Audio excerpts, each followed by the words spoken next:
Hi, this is Mohammed from mathspie.com, and on today's video we'll be going through how to work out the standard deviation and the variance from group data and using a grouped frequency table, and that will be using the Casio 991EX, which has that functionality.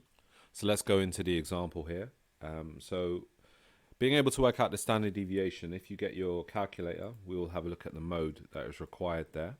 And to work out the standard deviation here, you want to go into menu and you want number 6 here, statistics, and one variable.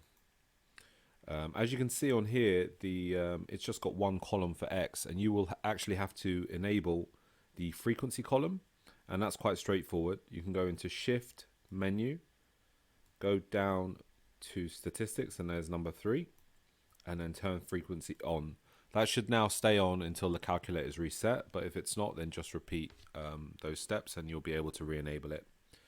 As you can see, so we have two columns. We have one column for X and one column for frequency. So looking back onto our group frequency table here, you can see that we actually have class intervals. We have 0 to 5, 5 to 10, and so on.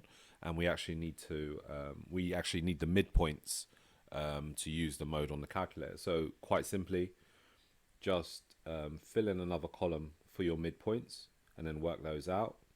0 to 5, obviously 2.5 and so on.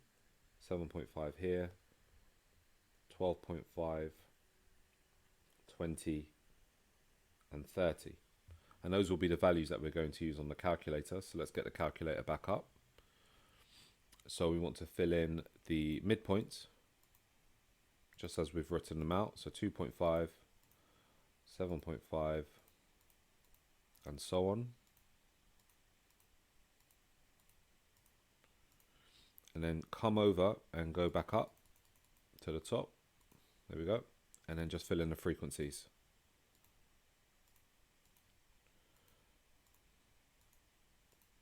And there we go, 12 and 4. So what you don't want to do here is press on. That will clear the table. Press AC. This comes out into sort of a general mode, but it's still in the statistics. Your table is saved. Everything here is in the option. So if you press here, if you need to edit the data or if you think you've made a mistake, you can go back to number 3.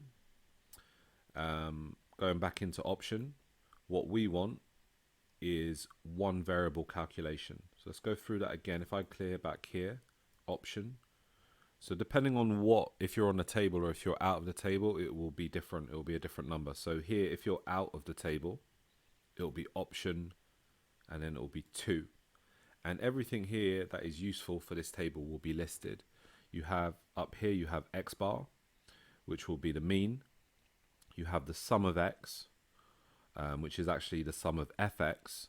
But for the purpose of this video, we're just concerned with the standard deviation, and that's this one, sigma X. So you can see here, sigma X is equal to 7.46, let's say, to 3 significant figures. So I'll just write that down. Sigma X equals 7.46. And that is the standard deviation. So if you wanted to work out the variance, that would be this value squared. So that would be 7.46 squared. Obviously use the more accurate value that it's given there, and that would give you 55.6, also to 3 significant figures. So that's basically the whole process. It's all done within the calculator. Something that you'll need to be aware of here is if you were doing this in an exam, you would need to find out what type of working you would need to show. It might not be sufficient just to immediately show the standard deviation. All I'm showing you here is just how to get the standard deviation or the variance immediately on your calculator, basically with no working, just putting the values in the table. The other thing to be aware of is what formula the calculator is actually using. So I will write that out here. And that would be the formula that the calculator is using to work out the standard deviation. So do make sure that that is the correct formula that you would be using to find your standard deviation. There are different ways of finding the standard deviation. This is the way the calculator is working it out.